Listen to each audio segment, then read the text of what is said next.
ہجرت کے 7ویں سال کے آغاز میں رسول اللہ صلی اللہ علیہ وآلہ وسلم خیبر والوں کو اسلام کی دعوت دینے اور تبلیغ کا ارادہ فرمایا۔ خیبر کا علاقہ یہودی آبادی پر مشتمل اور ان کی جنگی قوتوں کا مرکز تھا۔ ان کے چھوٹے بڑے 7 قلعے تھے۔ خیبر کے یہودی مسلمانوں کو کمزور اور لاچار سمجھ رہے تھے۔ جب رسول اللہ صلی اللہ علیہ وآلہ وسلم کو ان کے عزائم کا علم ہوا تو آپ صلی اللہ علیہ وآلہ وسلم تقریباً 1600 اصحاب کے ساتھ خیبر کی طرف روانہ ہوئے۔ جب یہودیوں کو اس بات کا علم ہوا تو انہوں نے اپنی عورتوں اور بچوں کو قلعہ قطبیہ میں محفوظ کر لیا اور خود دوسرے قلعوں میں قلعہ بند ہو کر مسلمانوں پر تیر برسانے کے لیے بیٹھ گئے۔ یہودیوں کا مرکزی قلعہ کموس تھا جسے خیبر کے نام سے یاد کیا جاتا ہے۔ تمام غزوات میں سپہ سالاری رسول اللہ صلی اللہ علیہ وآلہ وسلم خود فرمایا کرتے تھے اور علمداری امام علی علیہ السلام کے سپرد کرتے تھے، مگر امام علی علیہ السلام آشوب چشم کی وجہ سے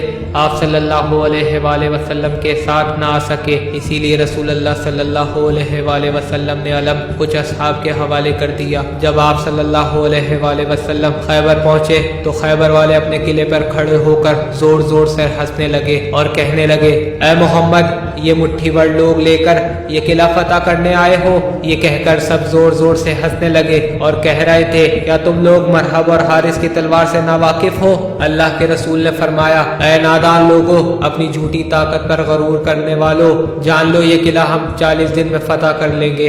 یہ کہہ کر آپ صلی اللہ علیہ وآلہ وسلم اپنے اصحاب کے ساتھ تھوڑی دور قیام لگا کر رہنے لگے۔ خیبر والوں نے کہا، دیر کس بات کی، ان مٹھی بھر لوگوں کو مار دیتے ہیں۔ مرحب نے کہا، رکو، ان کا نبی کہتا ہے یہ قلعہ 40 دن میں فتح کر لے گا، جب 40 دن بعد یہ قلعہ فتح نہیں ہوگا تو ہم لوگ کہیں گے ان کا نبی بھی جھوٹا اور ان کا دین بھی جھوٹا۔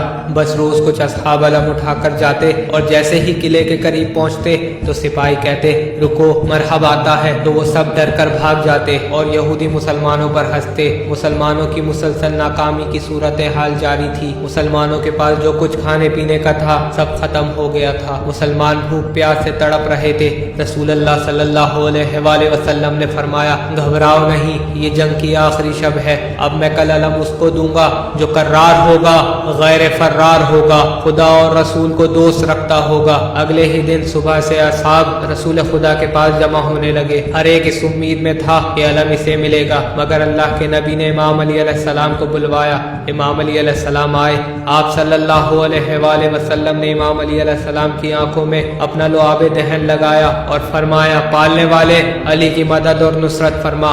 امام علی علیہ السلام علم کو لے کر خیبر کی طرف چلے اور فرمایا، لا الہ الا اللہ محمد الرسول اللہ، اے لوگو، اللہ کے نبی کی دعوت کو قبول کر لو۔ وہ لوگ ہنسنے لگے اور کہنے لگے، جاؤ، کیوں اپنی موت کو دعوت دیتے ہو؟ تم سے پہلے بھی بہت آئے اور مرحب کا نام سنتے ہی بھاگ گئے۔ امام علی علیہ السلام نے علم ساتھ ہی لگے پتھر میں گاڑ دیا۔ مرحب اور سارے یہودی حیرت سے دیکھنے لگے، یہ لکڑی کا علم پتھر میں کیسے گیا؟ تو خیبر کے نجومیوں نے کہا، اس میں حیرت کی کوئی بات نہیں، ہم آسمان میں دیکھ رہے ہیں 7000 سال بعد کچھ ستارے ایک ساتھ کھڑے ہوتے ہیں تو زمین کے سارے پتھر موم بن جاتے ہیں۔ لگتا ہے یہ بہت بڑا نجومی ہے، اس کو معلوم تھا کہ یہ وہی لمحہ ہے، تبھی اس نے ایسا کیا۔ یہ بات ہو ہی رہی تھی، امام علی علیہ السلام نے اس علم کو دوبارہ اٹھایا، پھر پتھر میں گاڑا، پھر اٹھایا، پھر پتھر میں گاڑا، پھر اٹھایا، پھر پتھر میں گاڑا۔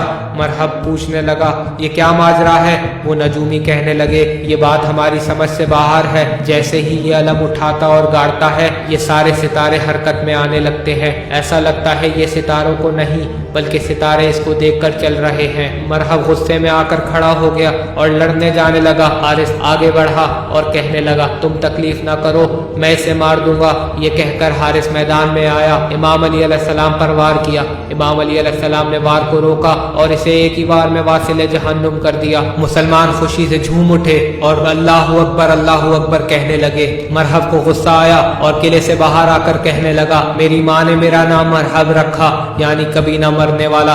امام علی علیہ السلام نے فرمایا، میری ماں نے میرا نام حیدر رکھا۔ یہ سن کر مرحب سوچ میں پڑ گیا کہ میری ماں جو خیبر کی سب سے بڑی نجومی تھی، اس نے کہا تھا تجھے جو انسان مارے گا اس کا نام حیدر ہوگا، سب سے لڑنا مگر جس کا نام حیدر ہو اس سے مت لڑنا۔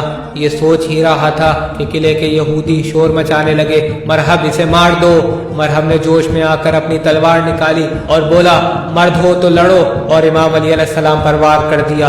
امام علی علیہ السلام نے وار کو روکا، پھر اس نے دوسرا وار کیا، پھر امام علی علیہ السلام نے روکا۔ جیسے ہی اس نے تیسرا وار کیا، امام علی علیہ السلام نے روکا اور پلٹ کر جو وار کیا، آپ کی تلوار سر پر لگتی ہوئی زمین تک پہنچ گئی۔ مرحب کو 2 حصوں میں تقسیم کر دیا۔ مسلمان خوشی سے جھومنے لگے اور پھر اللہ اکبر کہنے لگے۔ آپ علیہ السلام لڑتے ہوئے آگے بڑھے اور قوت پروردگار سے خیبر کے دروازے کو اکھاڑ دیا۔ وہ دروازہ جس دروازے کو ہاتھی گھوڑوں سے کھنچوا کر کھولا جاتا تھا، اسی دروازے کو آپ نے ید اللہ ہاتھ سے اکھاڑ پھینکا۔ اس طرح شیر خدا کی بہادری سے خیبر فتح ہوا اور مسلمانوں کو کثیر تعداد میں مال غنیمت حاصل ہوا۔